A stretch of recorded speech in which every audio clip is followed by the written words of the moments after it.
How we doing today, guys? Welcome back to the channel. So, you've seen the thumbnail. Today, I'm going to be discussing something that I didn't really think would ever need a video, but I guess it does. And I think there's been videos put out by other creators sort of like touching on this subject, but I want to really reflect my own opinion, because I came to a realization not that long ago that I was keeping all this stuff for no good reason. And the penny drops.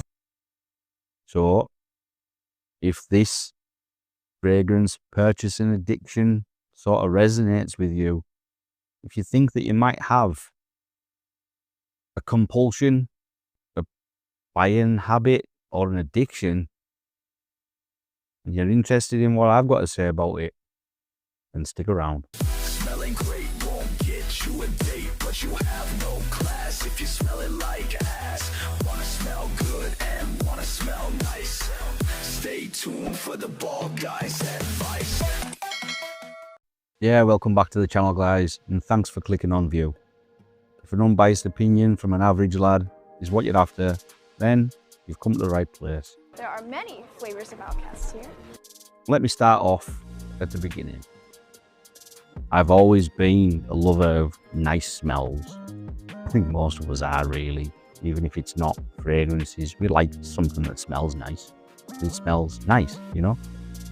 But it was all like dialed into me at a young age, like certain scent memories, like smells have always been important, you know, in me making connections with things and reminding me of people and all that kind of thing. But I remember my very first fragrance, Brut Aquatonic. I was about 8-year-old, and I got it from duty free, coming back from a Spanish holiday or something. And that's where it started. I got links, aftershaves and gift sets for Christmas, and it was always just that. I liked aftershave, and that's what we call it in the UK. I like fragrances, and I like to have a few to choose from. And it gradually, very gradually, became more and more prevalent as I had my own disposable income when I became a young adult. Got a whole lot of money that's ready to burn. It never really got past like 12 bottles, sometimes less. But around about 4 or 5 years ago, it started to become more than that.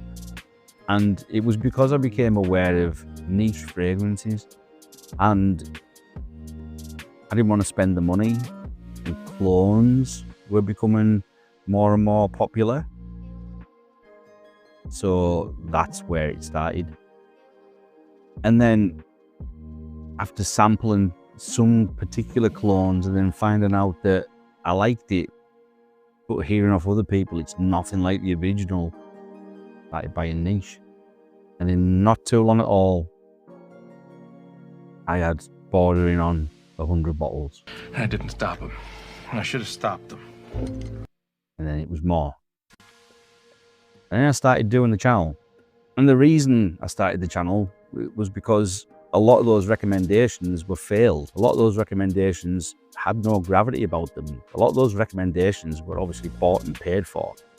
And I didn't like what I was seeing.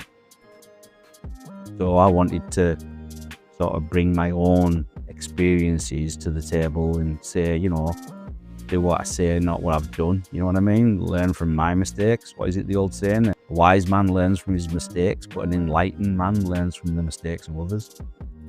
That was a primary motivation behind starting the channel. And then another one was that I wanted to put my ridiculous collection to a better use. But then, rather than me making what I already had more useful, I fell into the trap of getting more things because I wanted to review them. What? That was stupid. And then I've ended up in this stupid position that I'm in now. And I've been kidding myself for the last few months thinking that it was okay and manageable and that it was normal to have this amount because I've got a channel and all this, that and the other. But really,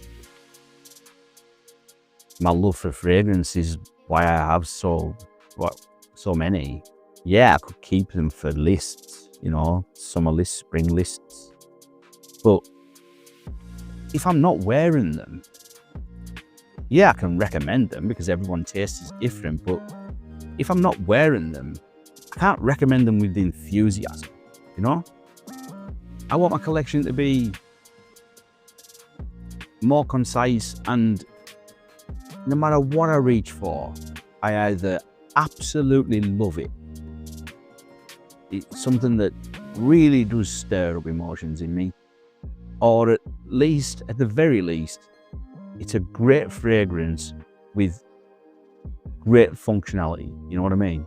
I've got too much redundancy now. All the fragrances I have, I like. I would have moved them on immediately if I didn't. But how many blue fragrances does a guy really need? You know? If you asked me that 2 years ago, I would have said 3, not 13. Too many, Rick! Too many!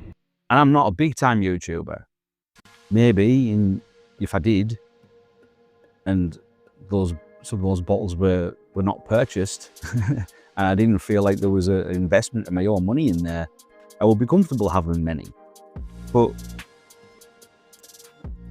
you know, I can recommend a fragrance without actually physically holding the bottle in my hand. As long as I've spent some time with it, I can tell you how I feel about it. That's where I'm at now. I need to focus my collection down, should we say, to a reasonable 150 or 200. Even that's mental, absolutely mental. But it will be more than slashing it in half, which is a great start, you know? So take my experiences and my standpoint, where I've arrived at right now with this conclusion. Take that and let's push it to one side and speak about you guys. If you've clicked on this video, then no doubt it's because something has roused your attention and it relates to you in some respect. I've no doubt. Or you're just interested in what an idiot, like, because this is not a flex. Like, if anything, this is a reflection of my poor self-control and my, you know, the ease in which I can be influenced, or at least, you know, some level of FOMO, or, you know, my neurodivergent, gotta have them all collectors sort of mentality. You know what I mean? It's not clever or big or great or impressive even. And it might be impressive to some people, but it's not impressive really, is it? Yeah, only an idiot would be impressed by this con man. Stupid. Anyway, those of you that don't have a YouTube channel, and those of you that do want to like get some sort of level of control to a point where it's not stressful, because choosing a fragrance for me can be stressful sometimes and a long drawn out process. So somebody said this to me once, and it's something that I'm going to use when whittling down what I've got. And I think it's a fantastic approach to have, and simple. If you find that you've got too many, whether it be too many you find it difficult to choose something, too many because you know how much money you've sunk into it, or you even just wanting to stop getting more, let's tackle that first. Do you want to stop buying more? Not so much do away with what you've already got. Do you want to stop buying more? This is what I would do. Be vigilant. The next time something, unless it's a holy grail thing that you have wanted for years and years, or something that you very rarely see and you've got a rare opportunity to get it, and it's not going to cause you financial hardship, then by all means, I think it's reasonable. It's your money at the end of the day. I'm not going to tell you to spend it, but you do what you want with it. You know what I mean? It's your life. That, I would say, would be something that you wouldn't beat yourself up over. But if it's just a new thing that's getting hype, or you've got some level of FOMO over something, don't buy it. Instead, whatever that costs, whatever the thing you almost bought, put that money to one side in a savings account or in a drawer in your house and live like that for a bit. When you see that money mount up, when you see what you were spending, that should be all the motivation you need to carry on that way and only get the things that really, really, really do either mean something or, you know, is going to be a real standout fragrance in your collection for whatever reason. That's how I would tackle not buying anymore.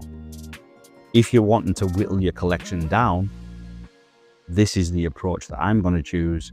And I would say that it's a fantastic method for focusing your collection, making it more concise, and eventually arriving at an amount of bottles that you can comfortably say, I can navigate myself around this easily, and no matter what I pick up, it's going to be something that I love. My collection is complete. Look back, think back to the most recent few weeks, months, or however long you want to think back. Look over your collection, whether it be on your phone on Fragrantica if you've got a shelf on Fragrantica, or actually physically through your collection, pick them up one by one. Think about when you last wore it. If it's a long time ago, think about what you've worn instead of it. What situations, events, seasons, or whatever was it suitable for? What did you wear instead of it? And then think, if I dropped you accidentally and you smashed on the floor, would I rush out to repurchase you? If the answer is no, that's in the side to leave, or at least possibly leave. The thing you wore instead of it, apply that. Apply that same method to that as well. You'll soon find it easy to build a few different sections or piles or groups of fragrances where it's definitely going, maybe going, keeping. I'd rather lose a limb than lose it, you know what I mean? Instead of aimlessly going, well, I like that, I don't want to get shot of that, because that's a hoarder's mentality. That's something that I would do. Yeah, I might use that. It's like, if I was going to this particular event and I didn't want to wear something too expensive and I wanted to, because it reminds me of this or whatever, you know what I mean? Or something else that I've done, got down to that much and went, well, I don't want to buy it again because I've already bought it once and I'd rather spend my money on something new. So I'll just keep that and then never spray it, because you don't want to run out of it, because it means buying it again. Then why keep it? I've got a lot of bottles with hardly anything in. I should really think, if that's not going to cost, if I'm not going to recoup much money off that, do I want to just use it? Or if it's something that's going to take the place of something that I love, you know what I mean? You never know when your last day on earth is. Shouldn't I be wearing what I love? Let's just get shot of it. Why have I kept it? There's a lot of approaches that you can use when trying to decide whether something's worth keeping or not. But like I say, you've only clicked on this video if it is something that resonates with you. And yes, YouTubers do have large collections most of the time, but I can still talk about fragrances without physically holding them in my hand. You know, I can recommend something to you and then give you an alternative that I don't own anymore, or even that I've just smelled, you know. Usually it's something that I've spent some time with. I can't really recommend something I've just smelled, but yeah, something I once owned. You might want to see that bottle and superimpose it on my hand if you like. But I just thought I'd share with you that yes, we're all normal people in this content creator space. But the truth is far from normal. And there's some people out there that are completely comfortable with having thousands of bottles and they don't want to do anything about it. But I'm not one of those people. I want my collection to be a bit more manageable, a bit more concise, and consist of only things that really truly do mean something, whether it be a strong love or at least a great fragrance with functionality. Hope you found that useful. Ask away any questions in the comments down below if you think there's something I haven't already covered, or you want me to expand my thoughts on something. Feel free. But that'll do for today, guys. Thanks very much for tuning in. And if you've liked this video, make sure you hit that thumb down below, throw me a like, and subscribe. And if you've already subscribed, make sure you hit the bell notification icon down there so that you can be notified next time I upload some scented nonsense. So until next time, guys, stay safe, keep smelling good. I'll see you again.